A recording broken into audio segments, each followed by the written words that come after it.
नमस्कार दोस्तों, मेरा नाम है डेविन। आप देखे डेविन एजुकेशन। आपका इस मेरे चैनल में स्वागत है।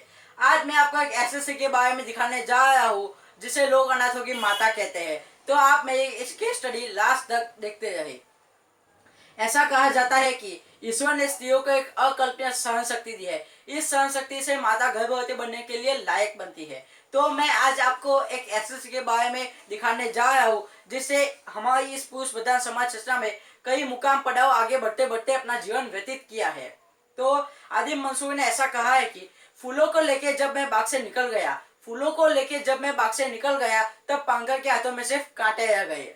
17 ईयर्स की सिंधुमती ताई सपकाल ने इस पंक्ति को जिके बताया है। सिंधुमती ताई सपकाल का जन्म 14 नवंबर 1948 में महाराष्ट्र के वर्धा गांव में हुआ था। उनका जन्म एक बहुत गरीब परिवार में हुआ था। उनको पढ़ाई लिखाई करने के लिए उनके पास पैसे नहीं थे। उनको पढ़ लिख कर अपनी फैमिली की पॉवर्टी दूर करनी थी, लेकिन उस गरीब बच्ची के पास पैसे आए कहाँ से? उन्होंने भराड़ी वृक्ष के पन्नों पे पढ़ाई लिखाई करके अपनी पढ़ाई पूरी की। उन्होंने कहा है कि 10 साल की उम्र में उनकी शादी की गई थी। उनकी शादी उनसे 20 साल बड़े यानी कि 30 साल के पुरुष के साथ करवा दी गई थी। उन्होंने कहा है कि स्त्रियों को अपने जीवन काल में 2 बार सरघस निकाल के ले जाया जाता है, एक उसकी शादी के समय और दूसरी उसकी मौत के समय। उन्होंने कहा है कि 10 साल की उम्र में, एक बच्ची की उम्र में उन्हें जब शादी के लिए ले जा रहा था तब उनकी मनस्थिति कैसी होगी वो हम समझ भी नहीं सकते हैं। 20 साल की उम्र में सिंधुमती ताई सपकाल गर्भवती बनी, तब उनके पति ने उनको धिक्कार दिया, उनको मार झूठ करके उनको घर के बाहर निकाल दिया।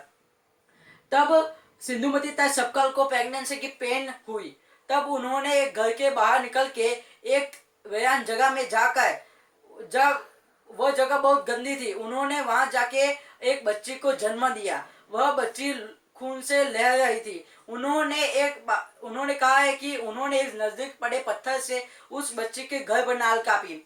वो खड़ी हुई। उन्होंने सोचा कि वह अपनी माँ के घर जाएगी तो वह उन्हें संभालेगी, लेकिन जब वो एक बच्ची को लेके अपने माँ के घर पहुंची तब उनकी माँ ने घर के दरवाजे बंद कर दिए। तब वो तन और मन से टूट गई। उन्हें लगा कि मैं सुसाइड कर लूंगी, लेकिन उन्हें जब उस बच्चे के आंखों में देखा तब उन्हें लगा कि मुझे जीना पड़ेगा, मुझे जीना पड़ेगा, मुझे जीना पड़ेगा इस बच्ची के लिए। इसलिए उन्होंने अपना वो विचार टाल दिया। उस दिन के बाद वह उस बच्ची को लेकर एक रेलवे स्टेशन पे पहुंच गई।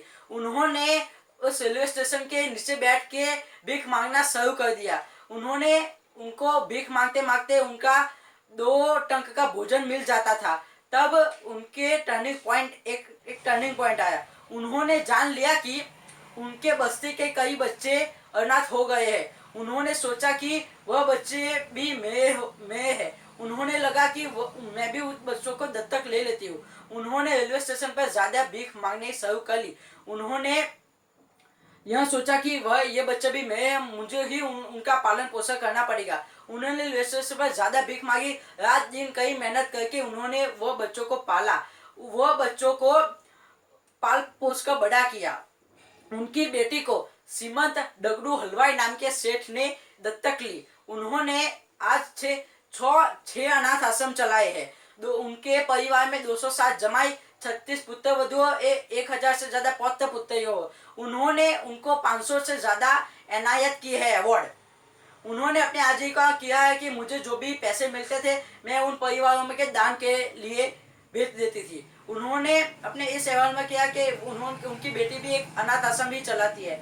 उनकी कहूँगा कि पराकाष्ठा ये है कि उन्होंने जब प्रेगनेंसी के समय उनके पति को मार झूठ के बाहर निकाल दिया था, उस पति को भी माफ कर दिया है। ऐसी कहूँगा कि पराकाष्ठा सिंधुमती ताई सपकाल को हम सौ सलाम करते हैं। अगर आपको मेरा इस वीडियो पसंद आया है तो लाइक कीजिए, शेयर कीजिए और मेरी दूसरी केस स्टडी करने के लिए मेरे चैनल को सब्सक्राइब कीजिए और बाजू में हुआ बेल आइकन दबा दीजिए। Thank you. जय हिंद, जय भारत।